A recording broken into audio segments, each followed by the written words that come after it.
This is the Detroit and Ironton number 45 steam locomotive here at Greenfield Village in Dearborn, Michigan. I'm Darren, and this is the Industrial Revolution. In 1926, Henry Ford bought the number 45 from the Michigan Central Railroad. It was one of 6 442 Atlantic type locomotives that they purchased to run on the Detroit and Ironton line. Detroit and Ironton was a rail line owned by Henry Ford, and it was dedicated to moving coal from Ironton, Ohio to the Rouge plant in Dearborn, Michigan.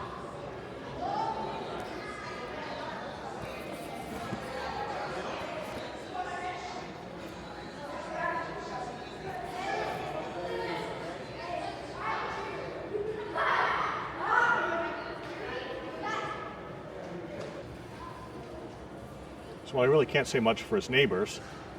The number 45, though, was a favorite of Henry's.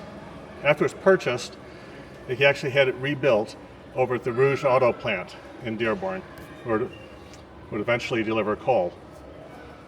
And many of the parts were plated with highly polished nickel, and this fine wood cab was built for it. Today, it has a prized place in the roundhouse, and due to the way they've built the setup here, you actually have a great opportunity to get up close and see almost everything, from the engineer and fireman controls down into the firebox. And if you notice in the firebox, you have the openable grates at the bottom to dump the fire and the ash out the bottom. As we continue down the stairs,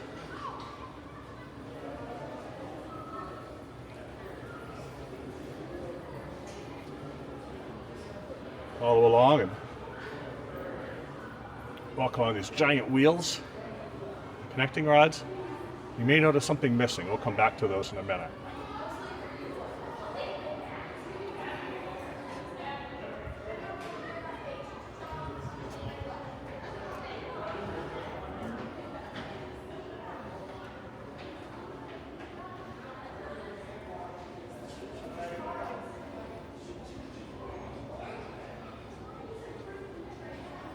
You have pistons and the valve gear, of course.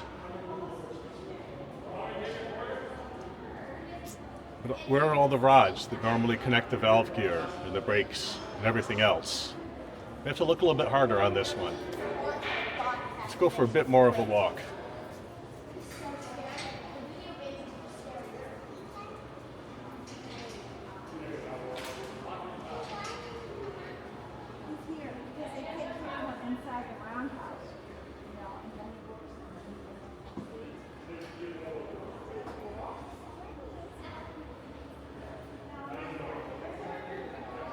One of the truly unique things about this locomotive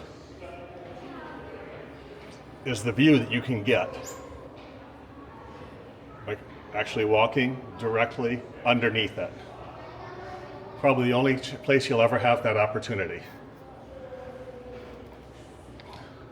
So as we look up, we see just how much open space there is down here. There's really no choice when you're building a steam locomotive. The boiler has to be cylindrical. The cylinders have to stay above the tops of the wheels, which means that if you're looking at 72-inch wheels, you don't have really anything in the bottom 72 inches of the train. But in this case, we have a bunch of connecting rods here. So what are these? Well, if we look up here, you probably get an idea. The same control rods and everything that work with the valve gear and the reversers on other steam locomotives, but they're located on the outside. On this one are actually on the inside, connected to this axle here. So the 4 rods that go out control the valve gear.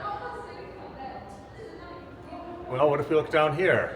The 2 rods on the sides connected to this lower bar, those are brakes. We connect through this system and go up to the actual brake pads, and we can actually go take a look at the brakes right up here.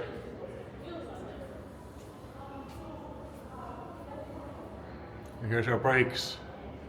On here, controlled by those bars.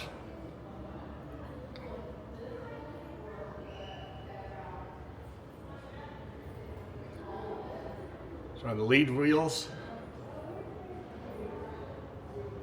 and here's the brakes on the drivers.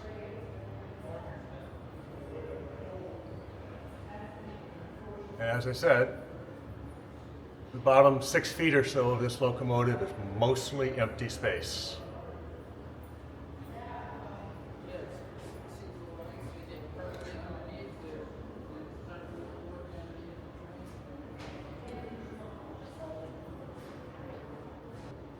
So it's not every day you get to take a look at the bottom of a locomotive, unless of course you're actually working on them every day. But this is a great opportunity here at Greenfield Village. And it's something that if you find yourself in the area, make sure you don't miss it. Things like this are where we see this is the Industrial Revolution. Anyway, I do need your help to keep this channel going. If you've enjoyed the video, please hit like and subscribe. Also, I do have a Patreon page over at patreon.com/industrialrevolution if you get help out there. This channel obviously involves a lot of travel to come out and see stuff like this. So if you could help me out, I'd appreciate that. Memberships start at just a few bucks a month.